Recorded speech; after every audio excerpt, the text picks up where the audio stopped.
욥기서 10장 1절에서 22절까지 한 절씩 교독하겠습니다.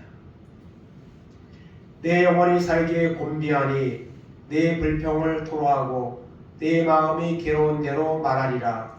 내가 하나님께 아뢰오니 나를 정죄하지 마시옵고 무슨 까닭으로 나와 더불어 변론하시는지 내게 알게 하옵소서. 주께서 지의 손으로 지으신 것을 학대하시며 멸시하시고 악인의 꾀에 빛을 비추시기를 선히 여기시나이까.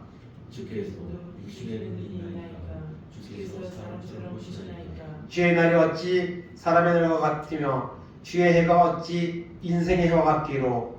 나의 허물을 찾으시며 나의 죄를 들추어내시나이까. 주께서는 내가 악하지 않은 줄을 아시나이다. 주의 손에서 나를 벗어나게 할 자도 없나이다. 주의 손으로 나를 빚으셨으며 만드셨는데 이제 나를 멸하시나이다. 기억하옵소서. 주께서 내 몸 지으시기를 흙을 뭉치듯 하셨거늘 다시 나를 티끌로 돌려보내려 하시나이까. 주께서 나를 적과 같이 쏟으셨으며 엉긴 것처럼 엉키게 하지 않으시나이까. 피부와 살을 내게 입히시며 뼈와 힘줄로 나를 엮으시고 생명과 은혜를 내게 주시고 나를 보살피시고 내 영혼을 지키셨나이다. 그러한데 주께서 이것들을 마음에 품으셨나이다. 이 뜻이 주께 있는 줄을 내가 아나이다.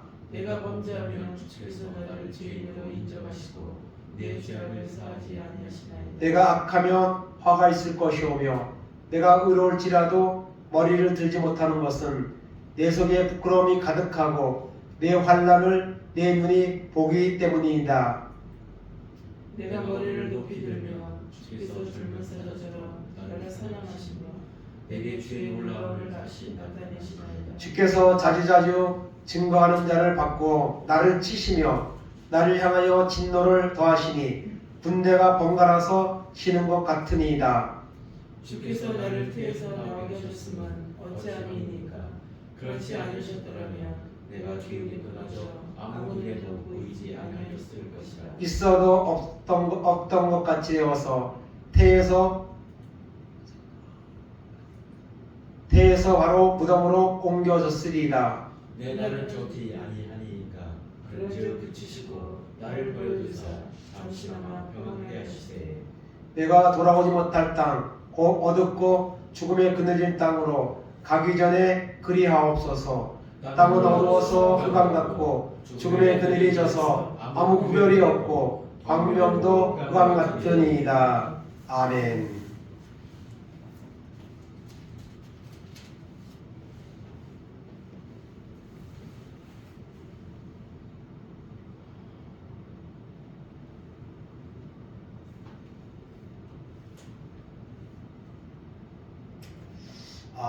욥기서 10장은 9장에 이어서 빌닷의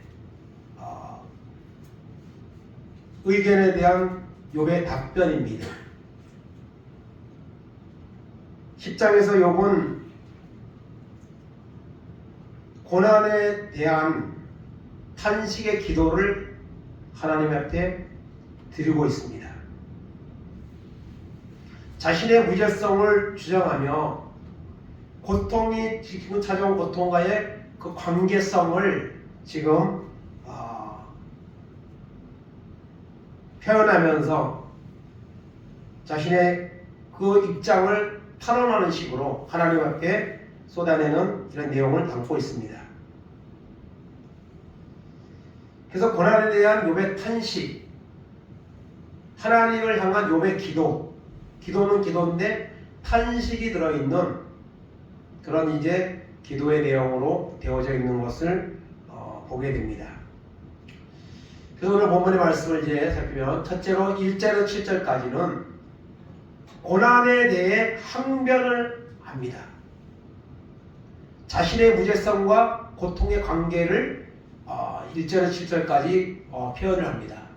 하나님, 나는 무죄합니다. 그런데 왜 이런 고통이 나에게 찾아왔습니까? 그 관계에 대해서 욥은 말하고 있습니다. 그래서 1절, 2절은 먼저 고난에 대해 항변합니다. 고난에 대해서 항변하면서 그 이유를 욥은 말하고 있습니다. 1절에 보니까 내 영혼이 살기에 곤비하니 내 불평을 토로하고 내 마음이 괴로운 대로 말하리라. 세 번에 걸쳐서 내용은 다르지만 같은 의미의 이런 항변을 욥이 말합니다. 너무 곤비합니다. 살아가기에 너무 곤비합니다. 내게 있는 불평을 하나님 앞에 좀 토하고 싶습니다. 내 마음이 너무 괴로운데 그 괴로운 마음 그대로 하나님 앞에 말하고 싶습니다. 말하겠습니다.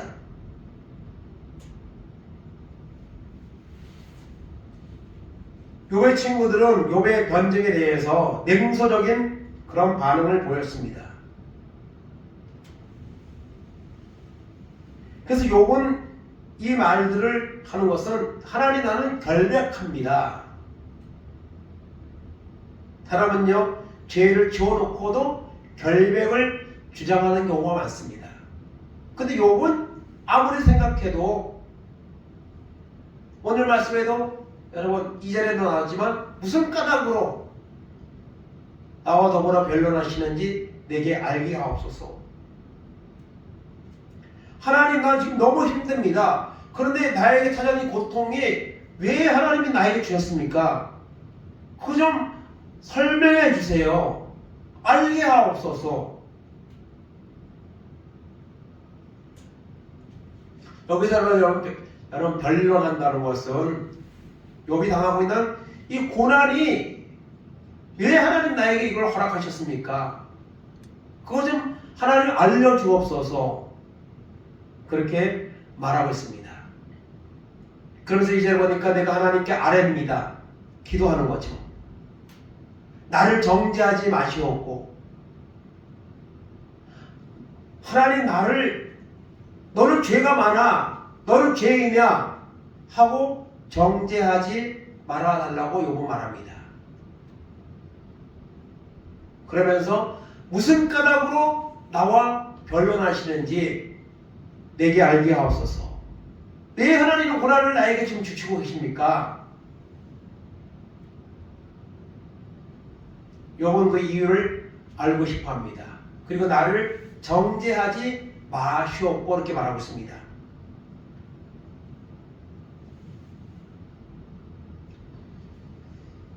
세상에 있는 모든 사람들은 다 죄가 있습니다. 그러나 욥은 오늘 우리에 비하면 지은 죄가 작죠. 너무도 작은 죄를 욥이 죄가 전혀 없다고 말할 수는 없지만은 오늘 우리하고 비교하면 욥은 정말 그렇게 큰 죄를 지은 그런 사실이 없습니다. 그렇기 때문에 나를 정죄하지 마시옵소서. 하나님, 여러분 모든 사람은 죄인입니다. 정죄받아야 마땅합니다. 그러나 십자가를 통해 우리는 그 십자가의 피의 공로를 의지하고 그걸 받아들이면 우리는 죄로부터 자유함을 얻습니다. 하나님 우리를 정죄하지 않습니다. 그러므로 우리가 죄인이라는 사실을 인정하고 십자가의 은혜를 구할 때에 하나님은 우리를 정죄하지 아니하시고 우리를 의롭다고 칭해 주십니다. 로마서 8장 1절 2절 보겠습니다. 그러므로 이제 그리스도 예수 안에 있는 자에게는 결코 정죄함이 없나니 이는 그리스도 예수 안에 있는 생명의 성령의 법이 죄와 사망의 법에서 너를 해방하였습니다. 아멘. 정죄받아야 마땅한 모습 우리가 살아가고 있지만 예수 십자가의 보혈을 믿으면 하나님은 우리를 정죄하지 않습니다. 의인이라고 칭해 주십니다. 로마서 요한복음 8장 10절 12절입니다. 예수께서 일어나서 여자 외에 아무도 없는 것을 보시고 이르시되 여자여 너를 고발하던 그들이 어디 있느냐 너를 정죄한 자가 없느냐 대답하되 주여 없나이다. 예수께서 이르시되 나도 너를 정죄하지 아니하노니 가서 다시는 죄를 범하지 말라 하시니라. 예수께서 또 말씀하여 이르시되 나는 세상의 빛이니 나를 따르는 자는 어두움에 다니지 아니하고 생명의 빛을 얻으리라. 아멘. 이 요한복음 가늠한 여인의 사건에서 보여주는 것은 모든 사람은 죄인이라는 거죠. 아무도 돌로 치라고 할 때에 치는 자가 없었습니다. 놓고 다 갔습니다. 그때 주님은 말씀하십니다. 너를 정죄한 자들이 있느냐? 없나이다. 나도 너를 정죄하지 않는다. 그러니 다시는 죄를 범하지 말라고 말씀하셨습니다. 그러면 죄를 범하지 않기 위해서는 어떻게 됩니까? 빛 대신 주님을 우리가 따라야 됩니다. 그러면 더 이상 어둠의 죄악에 우리의 삶이 노출되지 않고 생명의 빛을 얻는 이런 역사가 우리 가운데 임하게 된다는 사실을 우리는 기억해야 될 줄 믿습니다. 그래서 욥은 고난에 대해서 항변합니다. 하나님, 왜 이런 고난이 나에게 왔습니까? 왜 이런 고난을 하나님 나에게 주셨습니까? 하고 1절 2절에서 욥은 어려운 항변하고 있는 것을 보게 됩니다. 그리고 이제 3절에서 7절까지는 항변하는 내용입니다. 하나님 앞에 항의하는 내용인데요. 3절에 먼저 보니까 왜 하나님 공평치 않게 나를 대우하십니까? 3절에 주께서 주의 손으로 지으신 것을 학대하시며 멸시하시고 악인의 꾀에 빛을 비추시기를 선히 여기시나이까. 여러분, 하나님은 그런 하나님이 아니죠. 근데 욥은 여기서 하나님 앞에 그렇게 항의하고 싶은 거예요. 주님의 손으로 지으신 것을 학대하시며 멸시하시고 악인의 꾀에 빛을 비추는 것을 선하게 여기십니까? 자신에게 찾아온 이 것에 대해서 욥은 이렇게 지금 표현하고 있는 것이죠.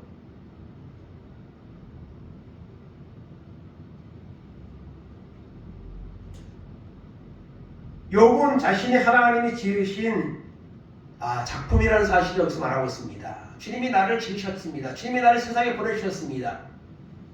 그런데 하나님은 그런 나를 학대하시고 멸시하시고 오히려 악인의 꾀에 빛을 비추시기를 선히 여기시나이까. 하나님 지금 그렇게 하고 있는 거 아닙니까?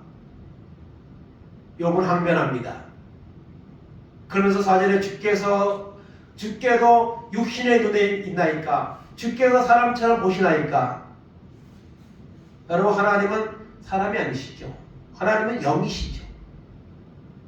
근데 하나님도 육신의 눈, 우리 사람과 같이 육신의 눈을 가지고 계십니까?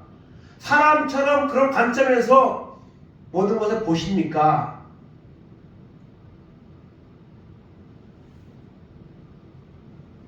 왜 하나님은 불의한 인간들처럼 육신의 안목으로 나를 보십니까? 왜 나의 이런 고난과 이런 어려움을 주십니까?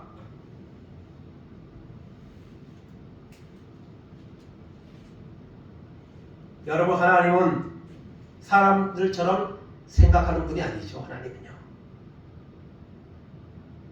사람은 육체를 따라 판단하나 하나님은 그렇지 않으신 분입니다. 사무엘상 16장 7절입니다. 여호와께서 사무엘에게 이르시되 그의 용모와 키를 보지 말라. 내가 이미 그를 버렸노라. 내가 보는 것은 사람과 같지 아니하니 사람은 외모를 보거니와 나와 여호와는 중심을 보느니라 하시더라. 아멘. 사무엘은 사울왕을 대신하여 이새의 아들 중에서 왕을 여러분 기름 붓기 위해서 갔습니다. 첫째 아들 엘리압의 그 외모를 보며 하나님이 다 예배하고 계셨구나 하고 기름을 부으시는 순간에 주님은 뭐라고 말씀하십니까? 그의 용모와 키를 보지 말라. 내가 이미 그를 버렸다. 사람은 외모를 보지만 나와 여호와는 중심을 보느니라. 하나님은 중심을 보십니다. 근데 욥의 입장에서는 하나님이 마치 인간들처럼 그런 관점을 가지고 자신을 대우하고 있다고 욥은 생각을 지금 하고 있는 것입니다.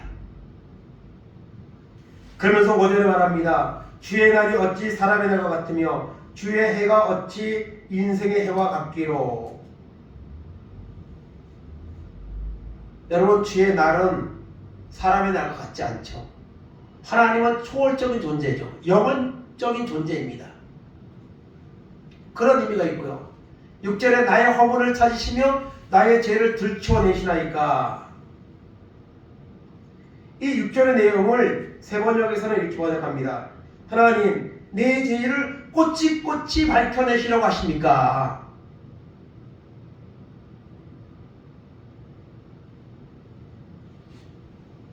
하나님은 그런 분이 아니시죠. 그러나 욥은 자신이 당하는 고난에 대한 그런 하나님의 뜻을 알지 못하기 때문에 이런 항변의 내용을 지금 쏟아내고 있는 겁니다. 그러면서 7절에 말합니다. 주께서는 내가 악하지 않은 줄을 아시나이다. 주의 손에서 나를 벗어나게 할 자도 없나이다. 주님, 내가 악하지 않는 거 아시지 않습니까? 내가 살아온 것들을 하나님이 아시지 않습니까?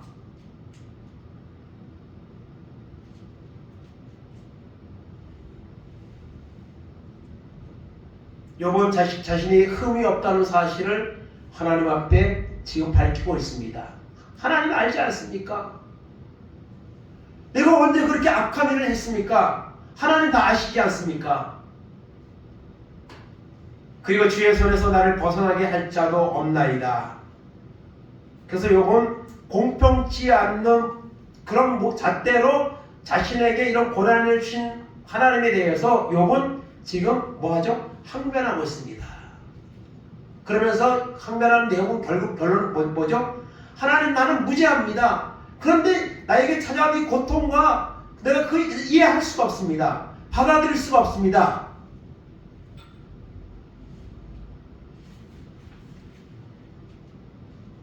욥의 항변은 고통 가운데서 좀 과도하게 주장되는 부분이 있습니다. 그럼에도 불구하고 우리는 이보다 훨씬 약한 고난 가운데서도 때로는 하나님 앞에 항변하는 경우가 얼마나 많습니까?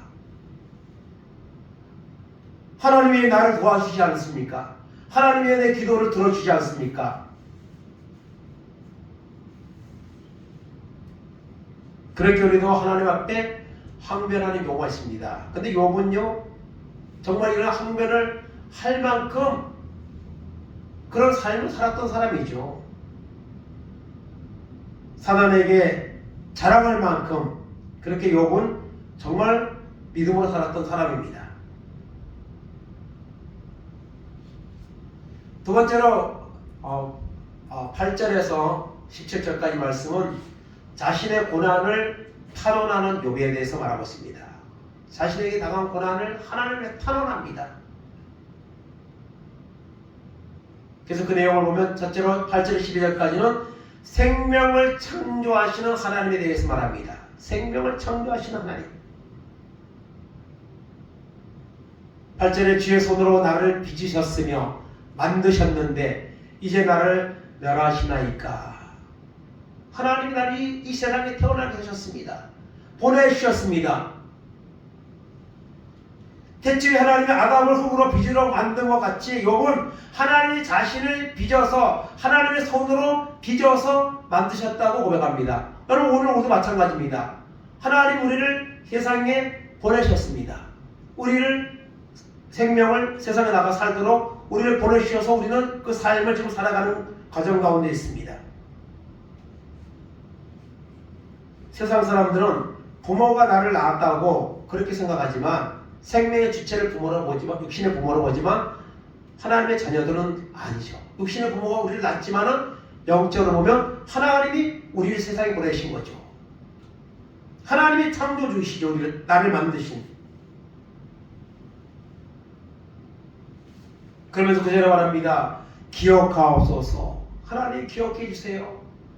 주께서 내 몸을 지으시기를 흙을 뭉치듯 하셨거늘 다시 나를 티끌로 돌려보내려 하시나이까. 여러분, 흙으로 사람은 만들어졌죠. 흙을 뭉쳐서 어떤 형상을 만드는 것처럼 하나님은 사람을 지으셨습니다. 하나님 욥은 내 자신을 그렇게 하나님 만드셔서 세상에 보내셨습니다. 그런데 나를 다시 티끌로 다시 흙으로 돌려보내라고 하나님 지금 하시는 겁니까?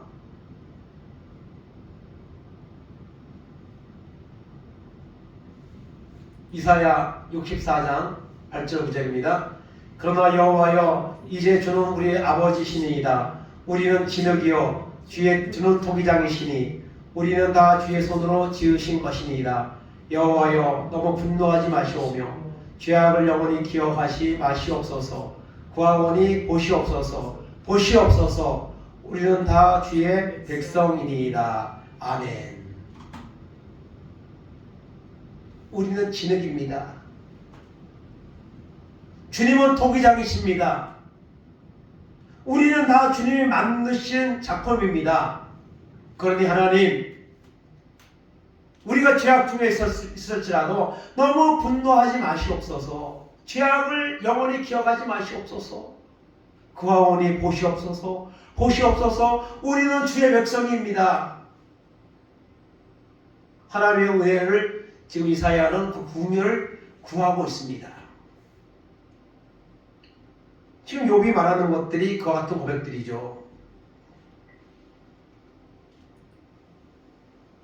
로마서 8장 38절 39절입니다. 내가 확신하노니 사망이나 생명이나 전사들이나 권세자들이나 현재일이나 장래일이나 능력이나 높음이나 기쁨이나 다른 어떤 피조물이라도 우리를 우리 주 그리스도 예수 안에 있는 하나님의 사랑에서 끊을 수 없느니라. 아멘.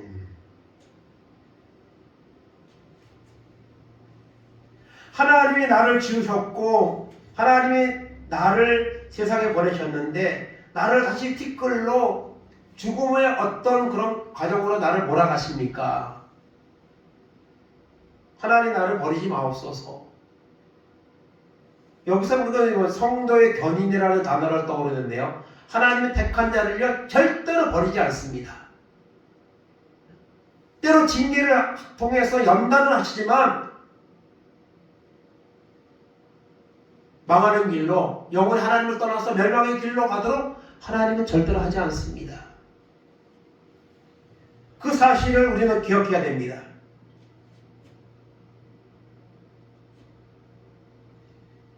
(10절에) 주께서 나를 적과 같이 쏟으셨으며 엉킨 자처럼 엉키게 하지 아니하셨나이까.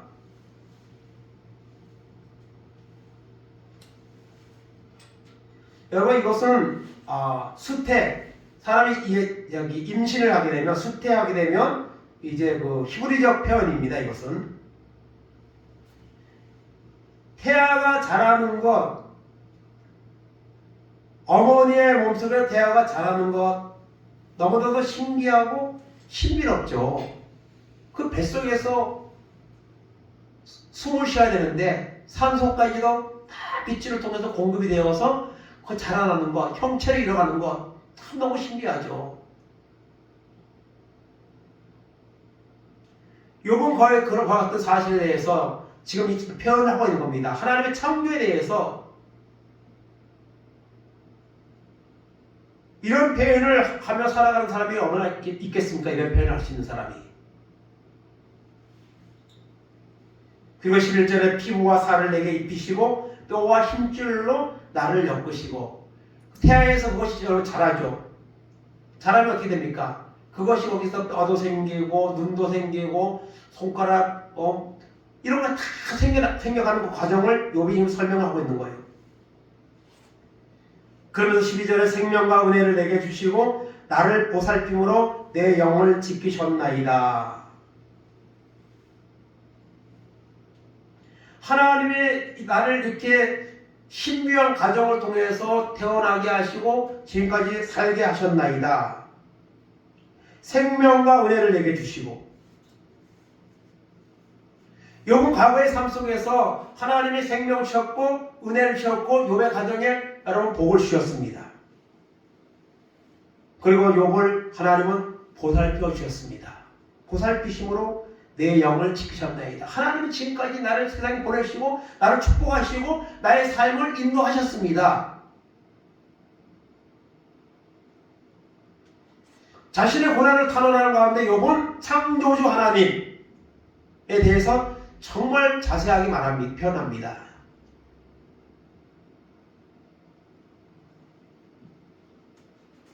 의사들이 그런 표현을 쓰죠. 사람의 어떤 신체 구조를 보면 너무 오묘하다는 거예요. 너무 오묘하다는 거예요. 우리에게 있는 지체들, 여러 지체들이 모여서 한 사람이 되잖아요. 근데 그 지체들이 가지고 있는 것들 보면 뼈, 그 다음에 뭐 눈, 귀 이런 것들이 너무 완벽하다는 거죠. 의사들은 사람을 수술하고 치료하면서 그런 것들을 느낀다고 하죠. 생명을 창조하시는 하나님에 대해서 욥은 말합니다. 그리고 두 번째는 가장 극심한 고통 중에 있다는 사실을 표현합니다. 13절 17절까지 보면 하나님 나를 창조하시고 세상에 보내시고 지금까지 나의 삶을 인도하셨습니다.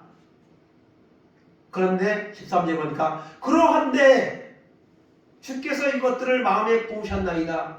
이 뜻이 주께 있는 줄을 내가 아나이다. 인간의 생과 사를 하나님이 주관하신다는 거죠. 하나님이 정해놓은 계획에 따른 것이라는 것을 욥은 말하고 있습니다. 표현하고 있는 거죠. 하나님 계획 속에서 복도 주셨지만은 지금 고난 가운데 있는 것도 하나님의 계획 속에서 하나님이 하시는 것이죠.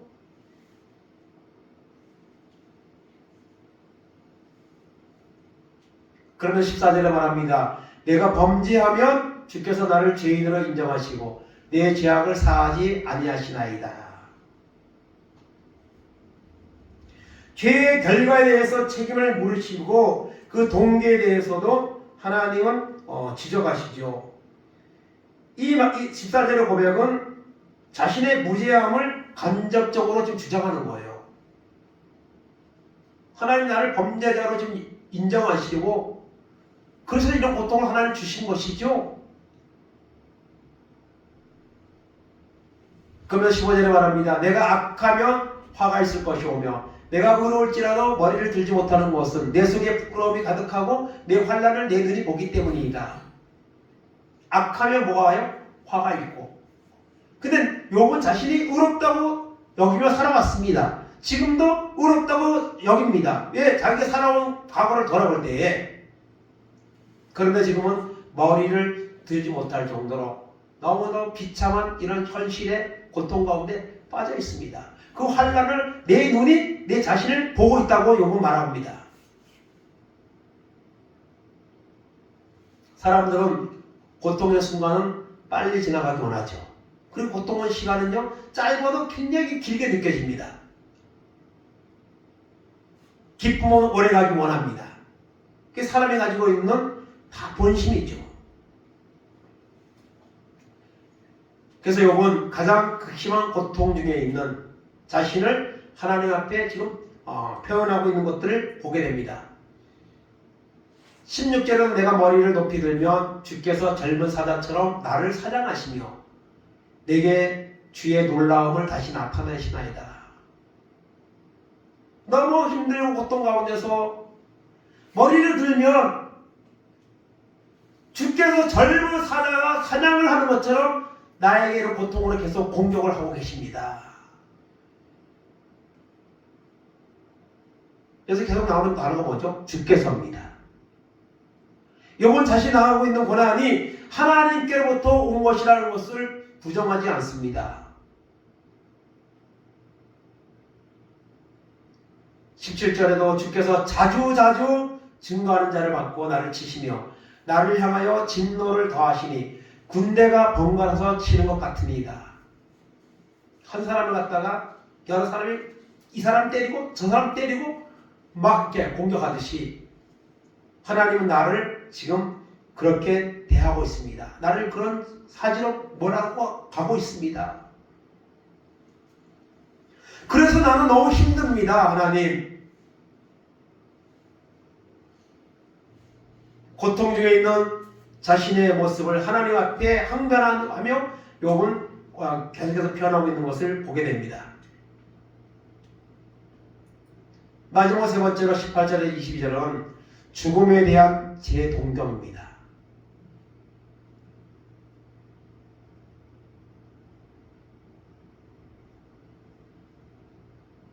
욥기서 3장에서 욥은 세 친구 앞에서 처음에 말을 쏟아낼 때에 죽는 것을 원한다고 했습니다.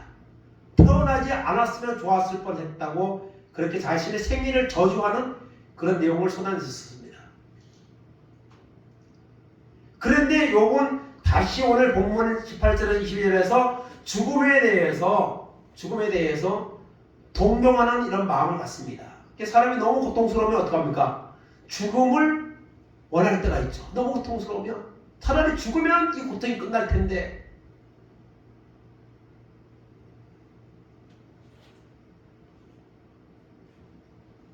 18절 19절에 탄생에 대해서 원망을 합니다. 태어난 것에 대해서 원망합니다. 18절에 주께서 나를 태에서 나오게 하셨으면 어찌함이니까 그렇지 않으셨더라면 내가 기운이 끊어져 아무 눈에도 보이지 아니하였을 것이라. 욥은 지금 사랑과 소망과 용기를 잃어버렸습니다. 회복된다는 이런 보장 약속도 지금 없습니다. 하나님은 욥에게 욥, 내가 너를 좀 시험할 거야. 마귀를 통해 너를 시험할 거야. 너 견뎌. 조금만 견디면 내가 너를 반드시 회복시켜 줄 거야 다시. 그런 약속을 욥은 들은 적이 없습니다. 계속되는 한별 속에도 하나님은 침묵하고 있습니다. 그래서 욥은 자신이 태어난 것에 대해서 원망을 합니다. 3장에서 태어난 생애를 저주한 것처럼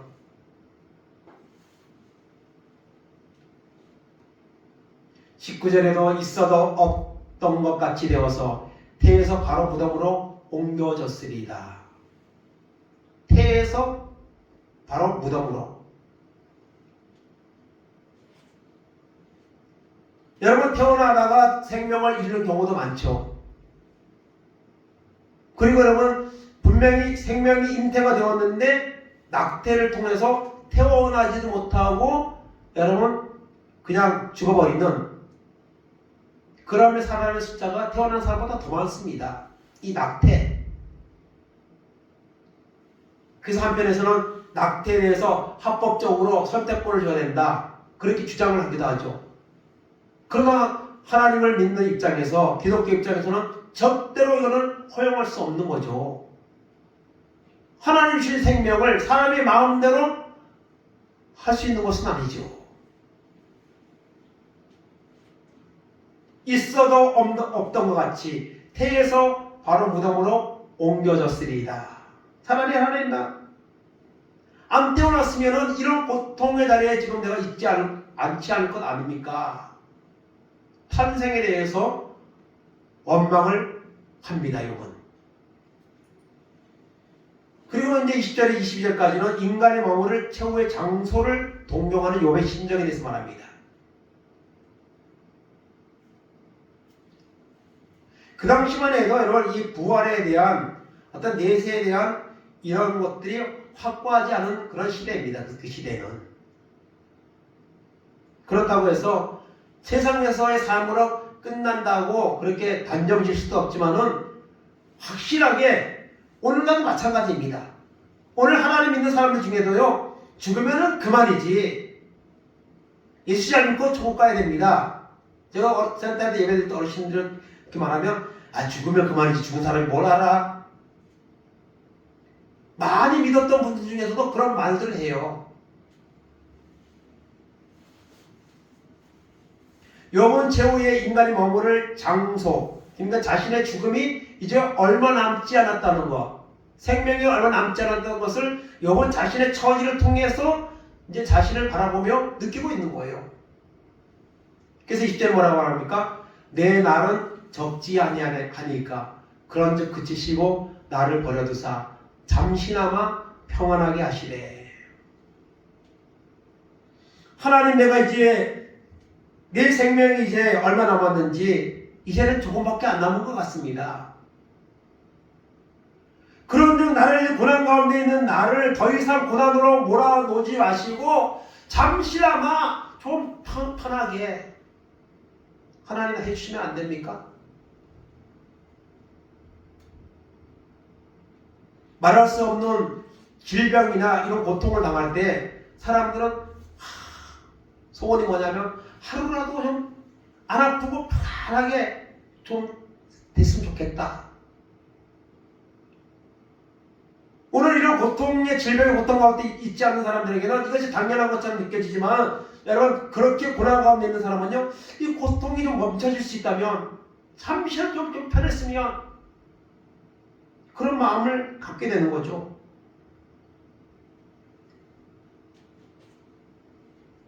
이 10절의 말은 욥은 하나님의 위로를 지금 바라고 있는 거예요. 하나님 너무 힘듭니다. 이 고통이 멈추고 기력이 회복되어 좀 숨이라도 쉴 수 있도록 하나님 해주시면 안 되겠습니까? 그러면서 27절에 말합니다. 내가 돌아오지 못할 땅 곧 어둡고 죽음에 그늘진 땅으로 가기 전에 그리하옵소서. 돌아오지 못할 땅 어둡고 죽음에 그늘진 땅이 뭡니까? 여러분 죽음 이후에 삶에 대해서 말하고 있는 거죠. 그러면서 21절에 땅은 어두워서 흑암 같고 죽음의 그늘이 져서 아무 구별이 없고 광명도 흑암 같으니이다.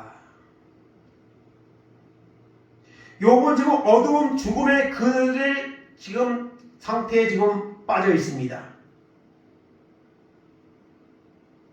그래서 자신이 나가고 있는 고난과 그리고 곧 임하게 될 죽음에 대해서 욥은 생각하면서 어떤 확대 해석을 해서 하나님 앞에 자신의 지금 마음의 상태를 지금 토해내고 있는 겁니다. 그래서 이와 같은 욥의 고백들은 내용적으로 보면은 하나님 앞에 항의하고 따지고 나기가 의도했던 것처럼 하나님을 원망하고 저주하는 것 같지만은 그런 것은 아닙니다. 너무 고통 가운데 있지만은 이 모든 것이 하나님에 의해서 일어난다는 것을 욥은 지금 부정하지 않습니다. 계속 하나님과 지금 빌닷에 대해서 답변하고 있지만 내용적으로 보면은 하나님에 대해서 지금 욥은 말하고 있는 것들이죠.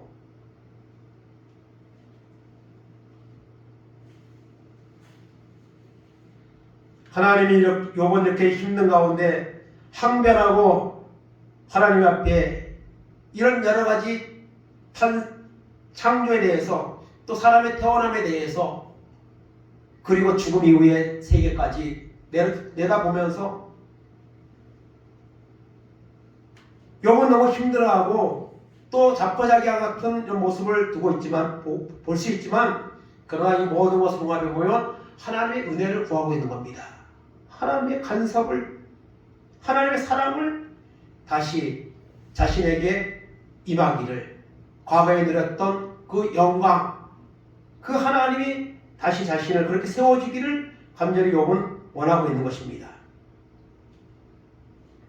삶에 대한 애착은 이 세상을 살아가는 사람들에게 다 있습니다. 삶에 대한 애착은요. 그러나 우리의 삶에 때로 곤비한 순간이 찾아옵니다. 욥이 1절에 말하는 것처럼 내 영혼이 살기에 곤비하니 원하지 않지만 사람들에게는 곤비한 그런 환경이 찾아올 때가 있습니다. 잘못된 삶을 살아갈 때 또 하나님의 징계를 통하여 또는 욥과 같이 질병과 이런 고통이 찾아올 때 사람은 힘들어하고 그리고 삶에 대한 비관적인 모습을 갖기도 하고 그것이 사람이 살아가는 모습이죠. 그러나 여러분 분명한 것은 하나님이 우리를 지으셨고 우리를 세상에 보내주셨고 지금 우리의 삶을 살아가도록 하나님이 섭리하고 계신다는 것입니다. 그 섭리를 우리는 믿어야 됩니다. 그 섭리하시는 하나님 앞에 우리는 날마다 다가가야 합니다.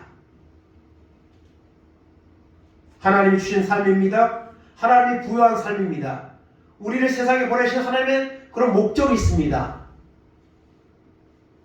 아까도 읽었지만 토기장이고 우린 진흙입니다.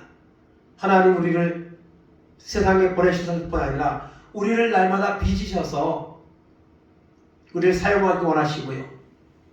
우리와 함께 하시기 원하시는 그 하나님을 우리는 강구해야 됩니다. 욥과 같이 하나님을 찾아야 합니다. 그래서 욥이 고백한 것처럼, 시험 때에 고백한 것처럼 복을 받았은즉 재앙도 받지 아니하겠느냐. 아내의 그런 저주하라는 말에 대해서 욥은 그런 고백을 했었습니다. 어차피 살아가는 동안에 여러분 기쁜 일, 슬픈 일은 교차해서 계속 나타나게 되어 있습니다. 기쁜 날만, 형통한 날만 계속되기를 바라지만 그것은 우리의 욕심입니다. 우리는 때로 오르막 내리막이 있는 것처럼 삶의 여러 다양한 그런 환경들이 우리를 찾아옵니다. 그때에도 우리는 하나님을 원망하고 하나님을 떠나고 그러면 안 됩니다. 그러면 우리는요 더 큰 실패자가 될 수밖에 없다는 것을 여러분 기억해야 될 줄 압니다. 그래서 항상 하나님의 섭리를 믿고 하나님 앞에 때로 욥과 같이 우리가 항변할 수 있지만 하나님의 그 존재, 하나님의 모든 것을 행하시고 있다는 사실, 그것만은 우리가 부정하지 말아야 됩니다. 그럴 때에 우리는 더 큰 죄악의 자리에 빠지지 않을 수 있고 또 포기하는 자리로 우리가 가지 않을 수 있다는 사실을 우리가 여러분 기억을 해야 될 줄 압니다. 오늘 뉴스에 보니까 그 이성균 씨라는 그 배우가 극단적인 또 선택을 했다는 그런 뉴스를 봤는데요.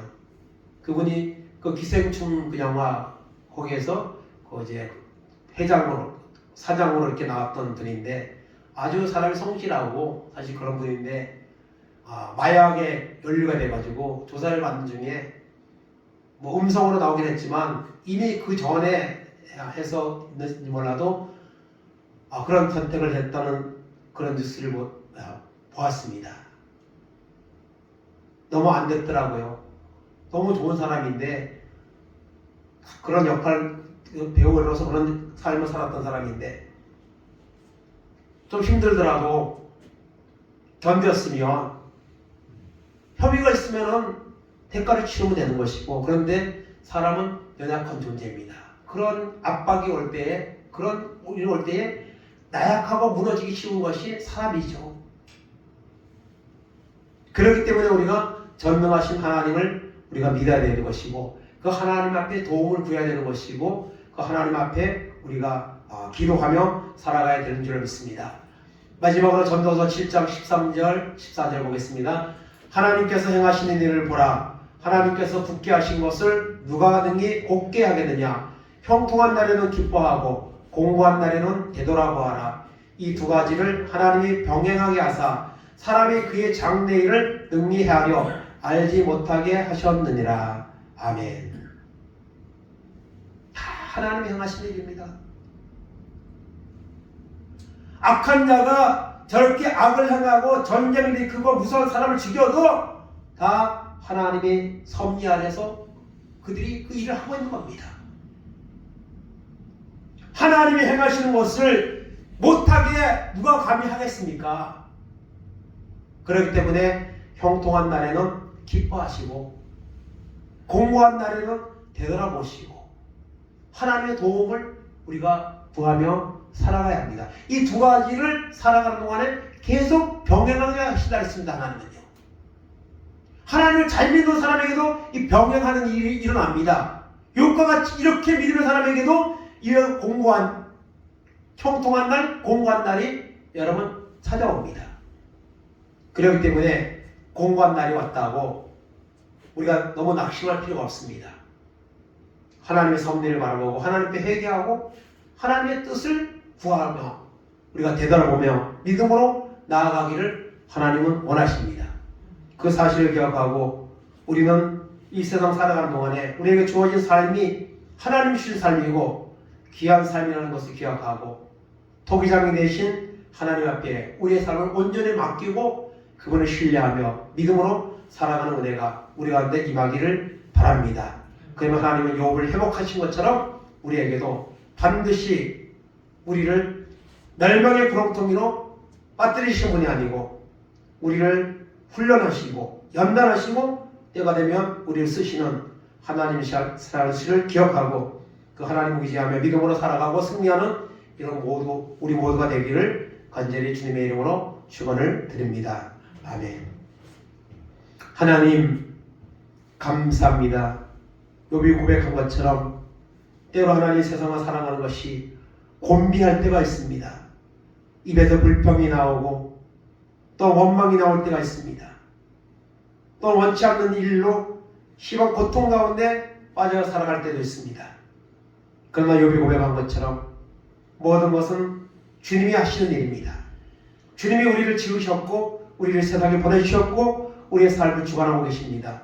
이 사실을 잊지 말게 하시고 하나님 때로 힘들 때 있을지라도 하나님 포기하지 아니하고 모든 것 섭리하고 계시는 하나님을 의탁하고 믿음으로 기도하고 나갈 때에 욥과 같이 승리하는 그런 삶으로 나아가는 은혜가 있도록 하나님 우리에게 은혜를 베풀어 주시옵소서. 감사드리며 예수님의 이름으로 기도하옵나이다. 아멘. 주님